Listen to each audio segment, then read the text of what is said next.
अस्सलाम वालेकुम स्टूडेंट्स। आज जो है हम क्लास 9 सब्जेक्ट बायोलॉजी के एमसीक्यूज़ के जो है सॉल्व करेंगे डिफरेंट कोचिंग सेंटर्स और स्कूल्स में जो एग्ज़ाम्स जो हैं उनके पेपर्स के। और इनके जो है जिन पेपर्स के जो है आज हम एमसीक्यूज़ सॉल्व करेंगे इनके एमसीक्यूज़ पेपर के लिंक्स जो है वो मैं डिस्क्रिप्शन में दे दूँगा जहाँ से आप चेक कर सकते हैं कि ये ओरिजिनल एमसीक्यूज़ वहीं के हैं या नहीं। तो सबसे पहले जो हम सॉल्व करेंगे वो है district education office district academic council के एसएससी मॉक एग्जामिनेशंस। सबसे पहला एमसीक्यूज जो है वो है कि रिमोट पास ऑर्गेनिक लाइफ जो है उसकी स्टडी को हम क्या कहते हैं। तो उसकी स्टडी को हम कहते हैं वो है पैलियोंटोलॉजी। उसके बाद नेक्स्ट जो एमसीक्यूज नंबर 2 है वो है कि लोकलाइज ग्रुप जो होता है ऑर्गेनिजम्स का जो कि एक ही जैसे स्पीशीज से बिलोंग करता है, तो वो क्या होता है। तो इसका राइट आंसर जो है वो है पॉपुलेशन। उसके बाद नेक्स्ट थर्ड एमसीक्यू जो है वो है कि इलेक्ट्रॉन माइक्रोस्कोप के अंदर हाई रेजोल्यूशन के लिए क्या चीज़ रिस्पॉन्सिबल होती है। तो उसकी इलेक्ट्रॉन बीम की जो शॉर्टर वेवलेंथ होती है वो रिस्पॉन्सिबल होती है हाई रेजोल्यूशन के लिए इलेक्ट्रॉन माइक्रोस्कोप में। अब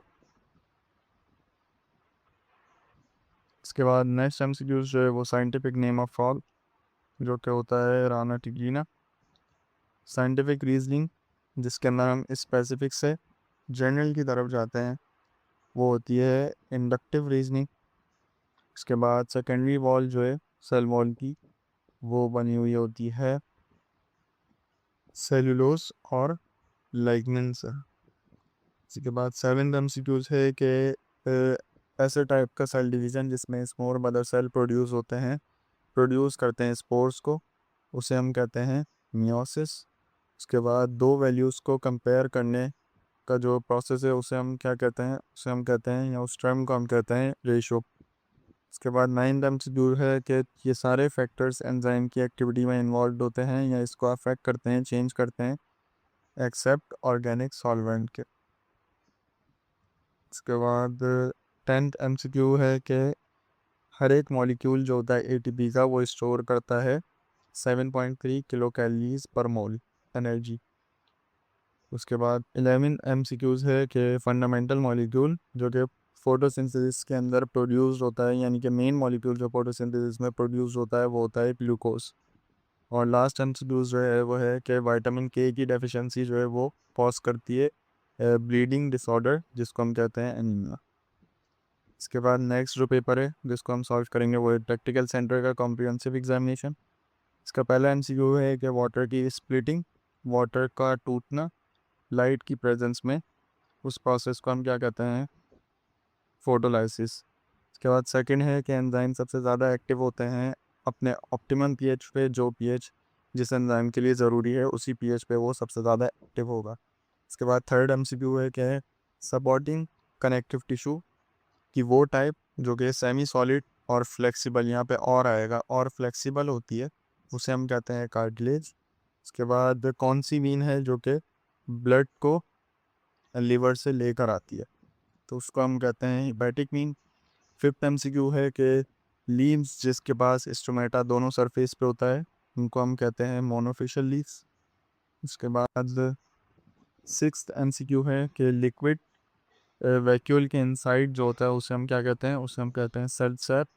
सेवन्थ एमसीक्यू है कि बायोलॉजी के अंदर इसमें ब्रांच की बात हो रही है कि वो स्टडी, उस चीज़ की स्टडी जिसका नाम लिविंग ऑर्गेनिजम्स की डिस्ट्रीब्यूशन करते हैं डिफरेंट रीजन्स ऑफ वर्ल्ड के अंदर, उसको हम कहते हैं बायोजियोग्राफी।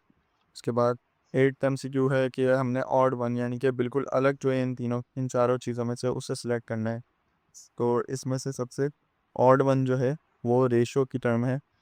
उसके बाद नाइन्थ एमसीक्यू है कि ऐसे टाइप का सेल डिवीजन जिसमें जो कि रिपीट हुआ है कि स्पोर मदर सेल प्रोड्यूस करते हैं स्पोर में हम कहते हैं मियोसिस। उसके बाद इसके अंदर हमने मिस मैच यानी कि जो चीज़ गलत मैच हो रही है उसको सिलेक्ट करना है। तो इसके अंदर कार्बोहाइड्रेट ग्लूकोज होता है, प्रोटीन अमाइनो एसिड मिलके प्रोटीन बनाते हैं, न्यूक्लिक एसिड न्यूक्लियोटाइड मिलके न्यूक्लिक एसिड बनाते हैं, जबकि फैट्स और स्टार्च ये लिपिड है और ये कार्बोहाइड्रेट है, तो ये मिसमैच है। इसके बाद 11 सेकेंड लास्ट MCQ जो है वो है कि सारे जो है क्लासिफिकेशन के अंदर आते हैं सिवाय किसके। तो इनमें से आप अगर देखें तो इस चैप्टर में हैं तो सारे लिखे हुए, लेकिन एनालॉगस ऐसी चीज़ है जो कि जिसकी बेसिस पे हम ज़्यादातर क्लासिफिकेशन नहीं कर रहे होते, क्योंकि इसके अंदर जो है फंक्शन सेम होता है और स्ट्रक्चर डिफरेंट रहता है। इसके बाद लास्ट MCQ है कि ब्लड की कमी होने की वजह से रेड ब्लड सेल्स जो है अपने नॉर्मल अमाउंट से कम हो जाते हैं, तो उस कंडीशन को या उस डिज़ीज़ को हम क्या कहते हैं, उसको हम कहते हैं ब्लीडिंग डिसऑर्डर, एनीमिया।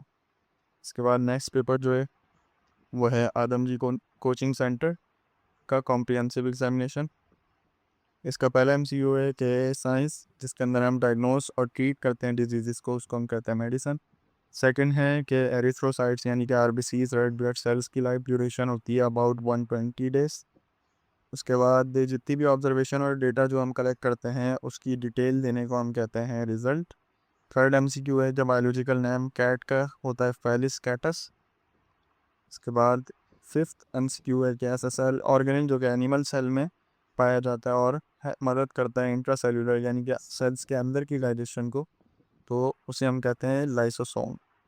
इसके बाद फिजियोलॉजिकल चेंजेस जो कि एक सीक्वेंस में होती है जिसकी वजह से सेल जो है वो सुसाइड कमिट कर लेता है, उसको हम कहते हैं एपोप्टोसिस। वैसे तो इसको ऑटोफेजी भी कहा जाएगा, लेकिन बेस्ट आंसर है इसका एपोप्टोसिस। इसके बाद एंजाइम्स जो हैं वो नेचर वाइज होते हैं प्रोटीन्स। और ये MCQ तुम्हारा रिपीट हुआ है कि स्प्लिटिंग वाटर की राइट की प्रेजेंस में कहलाती है फोटोलाइसिस। इसके बाद जितनी भी इसके अंदर सोर्सेज हैं सारी कैल्शियम की हैं, किसके अलावा, रेड मीट के अलावा। इसके बाद 10th MCQ है कि 5 किंगडम के अंदर जो है वायरस, कौन से किंगडम में वायरस को रखा गया है, तो इसके अंदर जो है वायरस को हमने किसी भी किंगडम में नहीं रखा 5 किंगडम्स में से। इसके बाद 11th MCQ है कि एक्टिव साइट कंटिन्यूस अपनी शेप को चेंज करती है जब तक कि सबस्ट्रेट उससे बाइंड नहीं हो जाता। तो ये किस मॉडल का या किस थ्योरी का स्टेटमेंट है, ये है इंड्यूस फिट मॉडल का स्टेटमेंट। इसके बाद लाइट डिपेंडेंट रिएक्शन जो है वो टेक्स प्लेस होता है थाइलाकॉइड मेम्ब्रेन के अंदर। इसके बाद नेक्स्ट पेपर जो है वो है Ayesha Bhavani academy boys secondary school का प्रीलिमिनरी या प्रीलियम एग्जामिनेशन। इसका पहला MCQ है कि साइंटिफिक नेम जो होता है फ्रॉग का वो है राना टिग्रीना। ग्लाइकोजन जो है वो मॉलिक्यूल है वो बिलोंग करता है कार्बोहाइड्रेट से। फैमिली जो है मस्टर्ड की वो है ब्रासिका। इसके बाद DNA जो है वो प्रेजेंट होता है क्रोमोसोम के अंदर। किताबुल मनाजिर जो है वो लिखी है इब्न हैशम ने। ऐसे देखा जाए तो ये MCQ आपकी बुक में नहीं है। इसके बाद सिक्स्थ जो MCQ है इसका वो है कि किसने सेल को डिस्कवर किया था, तो वो थे Robert Hooke. Scientific methodology start होती है यानी कि साइंटिफिक स्टडी जो है मेथड्स की वो स्टार्ट होती है हमारी ऑब्जर्वेशन से। इसके बाद 8th MCQ है ब्लड जो है वो एक टाइप का टिश्यू है। साइंटिफिक आइडेंटिफिकेशन और क्लासिफिकेशन के आइडेंटिफिकेशन और क्लासिफिकेशन ऑर्गेनिज्म के करने की साइंस जो है इसकी उसको हम कहते हैं टैक्सोनॉमी। और हर एक मॉलिक्यूल ATP का स्टोर करता है 7.3 किलो कैलोरीज पर मोल। इसके बाद 11th MCQ second class MCQ है कि वो एरिया लोअर वाटर पोटेंशियल का क्या कहलाता है, वो कहलाता है हमारे पास ऑस्मोसिस। ये इनकम्प्लीट एक MCQ है, तो इसमें ऑस्मोसिस की पूरी डेफिनेशन आएगी अगर आप बुक में ये MCQ देखें ट्रांसपोर्टेशन के चैप्टर में। इसके बाद स्प्लिटिंग वाटर की लाइट की प्रेजेंस में ये MCQ फिर से रिपीट हुआ है जो कि कहलाती है हमारे पास फोटोलाइसिस। और लास्ट पेपर जो हम सॉल्व करेंगे आज का वो होगा न्यूटन्स इन कोचिंग सेंटर का मिड ईयरली एग्जामिनेशन। इनके एक तरह से मिड एग्जाम्स हैं ये। इसके बाद इसका जो फर्स्ट MCQ है वो है मेन पर्पस सेल साइकिल को सेल साइकिल का मेन पर्पस क्या होता है, मकसद क्या होता है कि एक सेल को दो डॉटर सेल में डिवाइड करना। इसके बाद सेल साइकिल का कौन सा ऐसा फेज है जो कि DNA रेप्लिकेशन में इन्वॉल्व होता है, तो वो होता है हमारे पास S फेज होता है वो।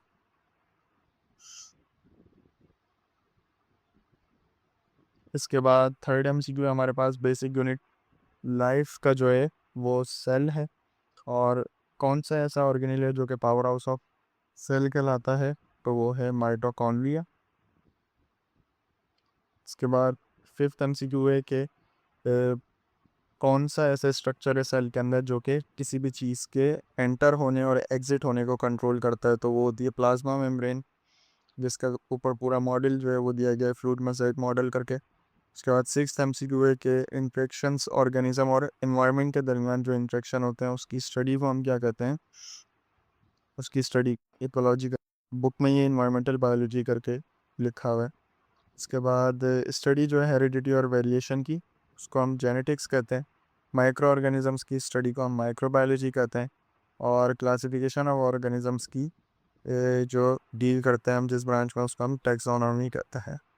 इसके बाद 10th एमसीक्यू है कि कौन सा किंगडम जो है जिसके अंदर सारे यूनिसेलुलर प्रोकैरियोटिक ऑर्गेनिजम्स आते हैं, तो वो है हमारे पास किंगडम मोनेरा। और लास्ट, सॉरी, इस 10th एमसीक्यू का आंसर है किंगडम मोनेरा। और सेकंड लास्ट एमसीक्यू जो है वो है कि वो ऑर्गेनिजम्स जिनके अंदर सेल वॉल जो है वो काइटिन से बनी हुई होती हैं, वो ऑर्गेनिजम्स होते हैं किंगडम फंजाई के।